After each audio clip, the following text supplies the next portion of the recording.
Blog Talk Radio. Welcome, world. Welcome once again to Tuesday Talk with Key West Lou. I am your host, Louis Patron. What would we do without Donald Trump? And I've got to say something else. What would we do without coronavirus? It's a horrible thing. We shouldn't have it. And we shouldn't have Donald Trump either. But both items have taken over the news cycle. There's nothing else to talk about. Oh, there are things happening all over the world, but none have the interest and the excitement as to what is going on right here in this country involving Trump and involving coronavirus as separate items, not even together. So tonight, pretty much Trump, coronavirus, because nothing else that I came across is as important to discuss this evening. So our little trip tonight is going to take us to Kentucky, Michigan, Washington, D.C., Palm Beach, Florida, Key West, and finally Paris. Want to start with tweets. Trump always tweets. I think he's got over 3 million tweet followers or more, some astronomical number. And you know he uses it constantly to communicate. And generally, as is typical with our president, he lies. When he tweets, he lies. He misrepresents. He's a bad man. He is a bad man. And he lies like hell.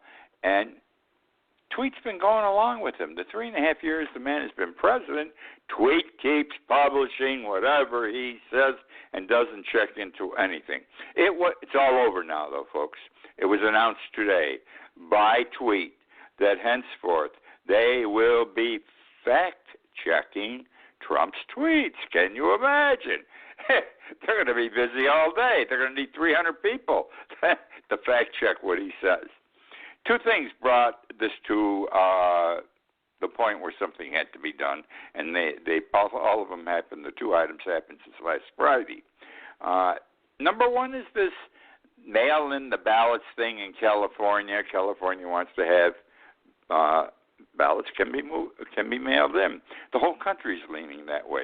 I even signed up 3 weeks ago to receive my ballots for the next 2 years for any election here in Key West through the mail. Why go downtown, have to look around and search for a parking place, and then stand in a long line? I can do it here at home and mail it in. Just as good. And because I don't change my mind when I go to the polling place, I know who I'm going to vote for just as you do before you get there. But Trump is saying we can't let California do this because, my God, it will be a fraudulent election. Okay? It will be a rigged election. Trump is doing now what he did back in 2015 and 2016 going into that election. If he lost, he had to have a reason why he lost. And the reason why he lost was because the election had been rigged, whether it was the machines or it was the ballots, whatever you have. So he's zeroing in on the ballots this year because he knows the whole country wants ballots. It's easier to vote that way.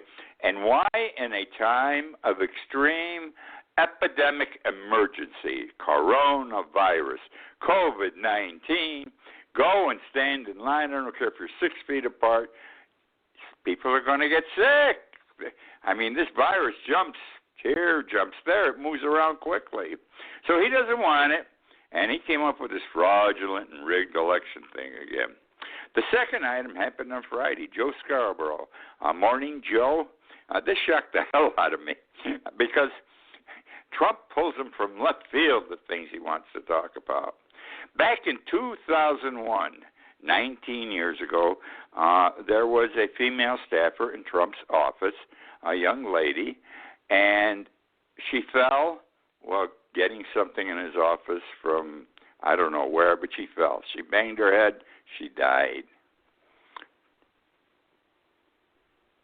Joe Scarborough wasn't even in the office.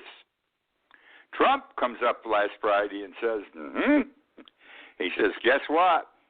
There is a conspiracy. There was a conspiracy, and there is still a conspiracy to cover a murder which occurred in Joe Scarborough's office in Washington when he was a congressman involving this woman, blah, blah, blah.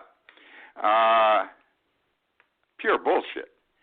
No one's ever heard about it, by the way, except whoever investigated it at the time, the local police and so forth. It was never an issue. But it's been hidden all these years. A conspiracy, typical of Donald Trump. Well, the woman who died, her husband was upset. He went directly to the CEO of Tweet. Went to Tweet's CEO and says, this is a crock. It's baseless, okay?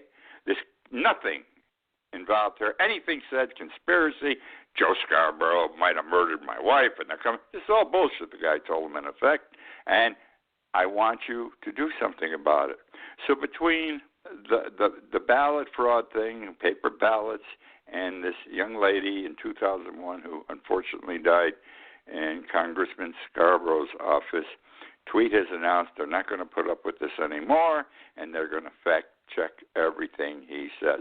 Now, that's not easy for Tweet to do, and I admire them. It's an expensive proposition. Facebook does it. But Facebook's a bigger company than Tweet. They have so many more people who do social media through them. This is a burden, a financial burden for Tweet to do this, but they finally have seen the light of day. They should have saw the light 2 years ago or 3 years ago. But that is what's going to happen, and I would assume Donald's going to find another way to tweet. In other words, go to another company. I don't know, because he won't like the Tweet people fact-checking him.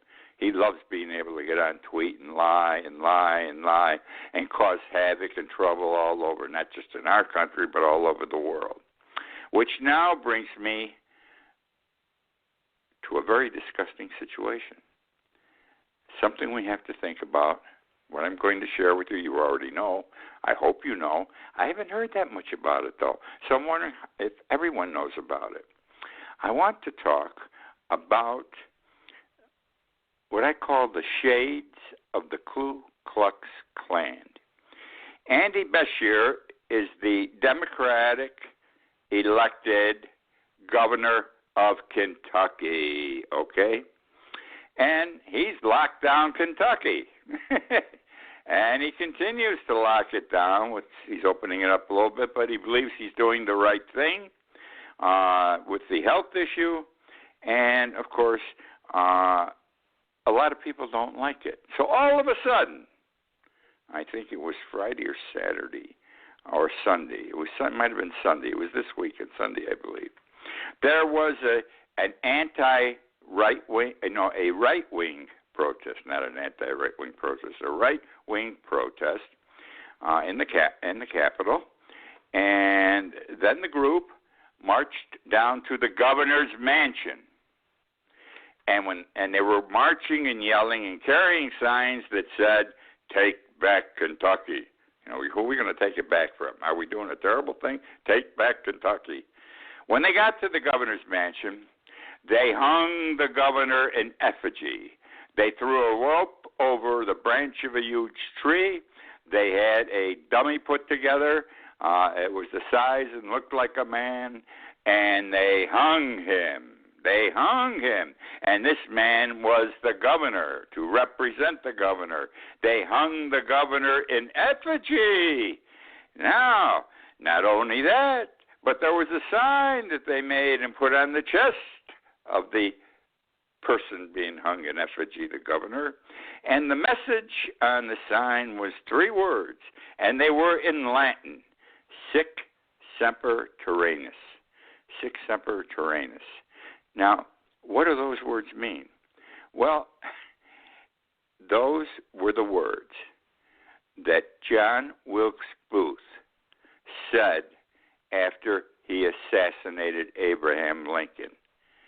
He said "Sic semper tyrannis" to a group of people, and translated those words mean, "Thus always to tyrants." In other words, he killed Lincoln, they're going to hang the governor. Okay, kill him, of Kentucky. This is 2020. I mean, we went out with this stuff. What we have it. You know what it sounds like? 1840, 1850, 1860s, 1920s, 1950s. In this country, where we were still hanging blacks in Florida, and in Maine, and Mississippi, and Louisiana. This isn't Louisiana. This isn't Mississippi. What are they doing in Kentucky hanging him? And he's not black. Not that that justifies the hanging, but they're using that to intimidate and to scare, okay? And it isn't right. What I'm afraid of today or over the weekend was they hung the governor in effigy. The next step will be they'll take somebody, a political official they don't agree with, and they want this official to know they don't agree with him or her, and they will tar and feather that person. This goes back to the Old West. Don't you see this developing? And they will run that person out of town, tarred and feathered on a rail or riding backwards on a donkey. Or, instead of walking with the governor in effigy, whoever the public official is, they will drag him to that tree alive. They will put the rope around his neck or her neck and hang her alive. Why not? It's the next logical step. Look where we're going in this country. I can't believe these things, and you can't believe them either, or most of you can't. This is horrible. This is horrible. Or if they don't want to hang him, someday somebody's going to take a gun and shoot a public official over these issues. And these issues are being caused, they're being promulgated by Donald Trump. He became president. He thinks all the things these people are doing are terrific. These were the crumbs of society, these protesters. They were the crumbs of society. They hid in the woodwork. They never came out. Now they had a leader, Donald Trump, who said, hey, guys, hey, women, this stuff's okay. Now they're coming out of the woodwork like bugs, okay, because they have a leader that says it's okay, and they can do it, and they do it. So why not? Someone's going to get shot. It's coming. This is so horrible, horrible. Which brings me now back to 2 weeks ago in the Michigan legislature. I love the governor of Michigan, Gretchen Whitmer. I thought, I got to say it this way, ballsy woman. She stood up to them, to the protesters. Tough woman. In fact, it also put her on the list of those being considered as a vice presidential candidate by Joe Biden. Unfortunately, she's not African American, and I doubt she would have gotten it. Anyhow, do you remember? They were in the balcony in military uniforms, these protesters, carrying AR-15s and other military weapons, and walking around the balcony above the legislature while the legislature's in session. They were intimidating the legislature. They were intimidating them. They didn't even want a vote taken.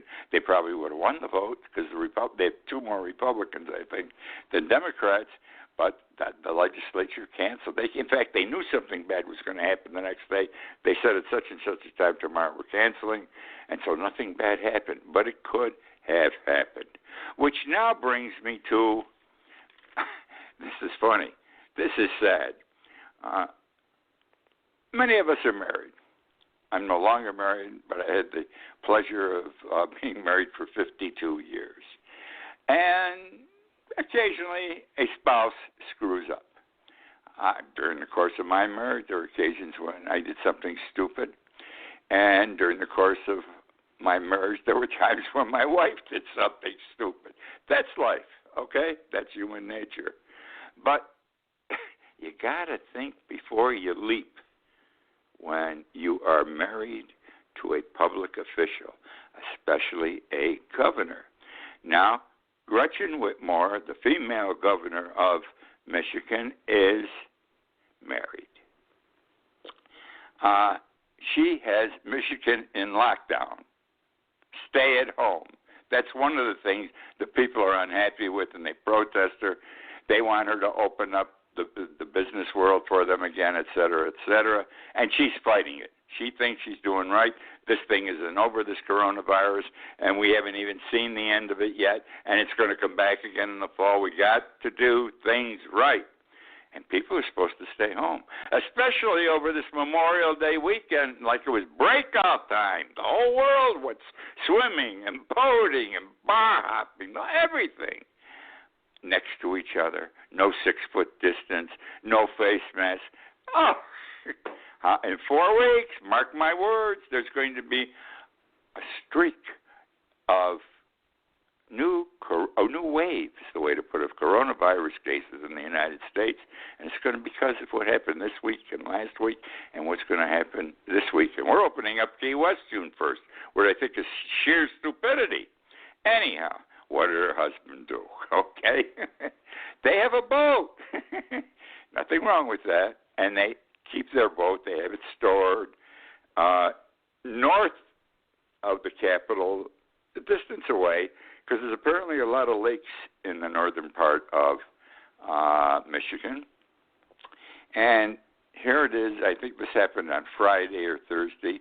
He decided he wanted to go boating over the holiday weekend. Whether he checked with his wife or not, I don't know. I'm sure he didn't. She would have told him, what, are you out of your mind? Anyhow, so he calls up the place where his boat is stored. They don't know who the hell he is, okay? And the guy says, gee, we've been closed because of the virus. We just opened up. We got a whole list of people who called in ahead of you are waiting for their boats, wanting their boats. We cannot accommodate all of them.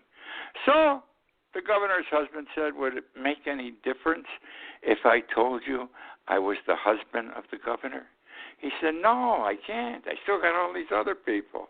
And that was the end of the conversation. However, he must have been a Republican, the guy who owned the marina, because he called the media and the word got out right away what the governor's husband did.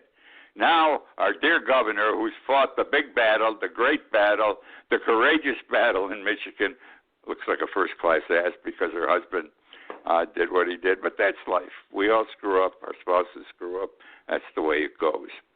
Which now brings me to Donald, and he wants to keep the schools open. Donald Trump says we got to get the kids back to school, like he's concerned about their education.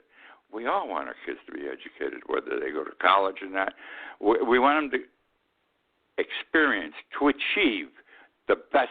We want them to be the best they can be, and we all know you need an education for that. So that's why he isn't pushing it for that reason, though. He's pushing it for a different reason. And this is why he wants... Now, look, too, school's over in a lot of states already. Normally it would be over, or in the next week or two. And then the kids will come back late August or early September. So I don't know where the hell they're going to go if they go back to school. What's he going to do, send them to summer school? Anyhow, here's why he wants it to be. He's being pushed on this issue by a man by the name of Steve Hilton.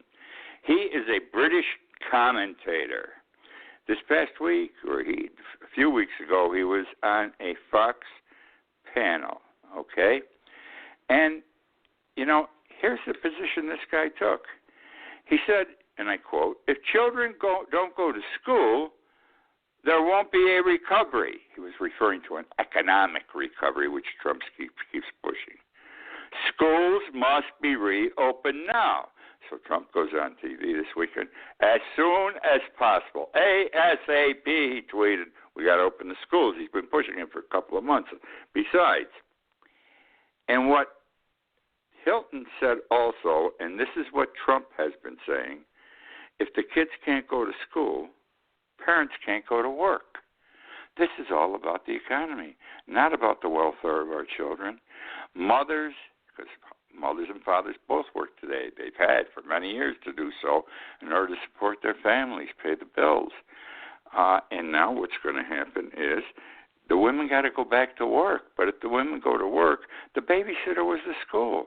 If the kids don't go to school, mom's got to stay home.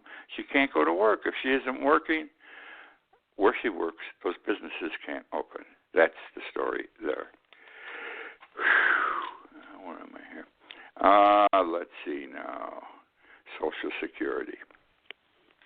Social Security. We had a stimulus package.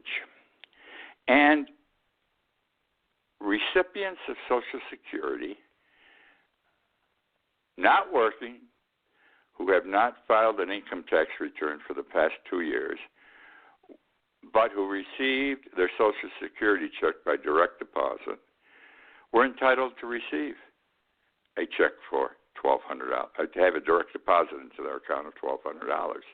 Or if they don't, they would get it in the mail via check form. Now we're coming out with another stimulus package that the House has approved. They approved it last Friday. The Senate took a vacation, another vacation. Look how many vacations they take. You know, it's a Republican thing. You notice how many times he plays golf, Trump, and how many trips he takes here and there. He goes every place. This guy lives good. And so does his party, the senators. They're always taking time off. They work the least of anyone in Washington. I did a story on this a couple of years ago. I can't recall what the numbers are, but they really get a lot of time off. Anyhow, so they've got to vote on it. They may vote the new way this week on the issue of whether the stimulus package should be voted on favorably and also include Social Security recipients as it did the last time. They may be able to do it through the internet, I don't know, somewhere like that. They may not have to be physically present. It depends on a vote in the Senate if this is going to be proper. The president, it was reported this morning, is, and I quote, keen on it. He's keen on having this portion of the bill signed. It's part of the HEROES Act. Those are the initials. It's a big name of the act that provided the stimulus before. Part of the HEROES Act, and he wants it. So I assume we're going to get it. And I'm going to be glad to get another check for $1,200. I didn't go on Social Security till I was 71. I didn't need it. I really never retired till I was 71. I'm happy to get that little check. I'll be honest with you. I was paying in the full amount every year since 1961. That's my money. I'm getting back my money. That's no one else's money but my money, and I'm getting back a very small percentage of what I actually contributed. And I'm not complaining because that's the system. We all take care of each other. And I'm happy to get it, and I'm not ashamed to be happy to get it. And I spend that money every month. I love spending that. It goes for this special things for Lewis. That's the kitty for that money. And I'm glad we're going to get it, and I'm glad the president's keen about it, and I hope nothing happens to screw it up for me and all the other people like myself. Now, moving on. Okay. Mar-a-Lago. Love this. Absolutely love this. Mar-a-Lago, the president's home in Florida. Now his private club, remember he turned it into a private club. Well, he had to close it down because of the virus. And, like 3 weeks ago, I'd say, something like that, whoever's running the place, his kids or what have you, announced that 200 and some odd employees had been furloughed. That means we got them out there, we're not going to pay them, but we can, when we need them, we'll call them back. We'll keep them online on the hook. This past week, they announced that the furlough application was gone. They're gone. They're laid off, fired, whatever way you want to describe it. They're not even keeping them on the books. Well, when they announced 3 weeks ago that this group of 200 some odd were being furloughed, the place was open for drinks, I guess. They have a pool that everyone loves to use. And the members were told if they wanted to use the pool, or they wanted to, I'm laughing already, if they wanted to take a shower, if you haven't heard this, you're going to laugh, they had to bring their own towel. Understand, the initiation fee to join Mar-a-Lago is $200,000. That's horrible. It's got to be one of the richest initiation fee clubs in the world. $200,000. You want to be in Trump's club, you got to pay $200,000 for the privilege. And the annual dues are $14,000 a year. $14,000 a year. But you have to bring your own towel if you want to take a shower or use the pool. I think that's terrific. Airline business. It was announced today that the airlines claimed they did good this weekend, better than they have been doing. They said that Memorial Day weekend, Business was down, listen to this, only 87%. Sounds like crap to me. They're really in trouble. They're down 87%. But they said, no, it's getting better because in April, remember April was the horrible month, okay? Business was down 95%. So by going to 87%, they added on a few additional flyers or passengers.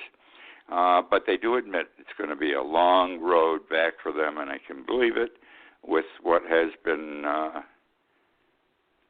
people don't want to fly. They don't want to get sick. It's that simple. And why are they going to fly?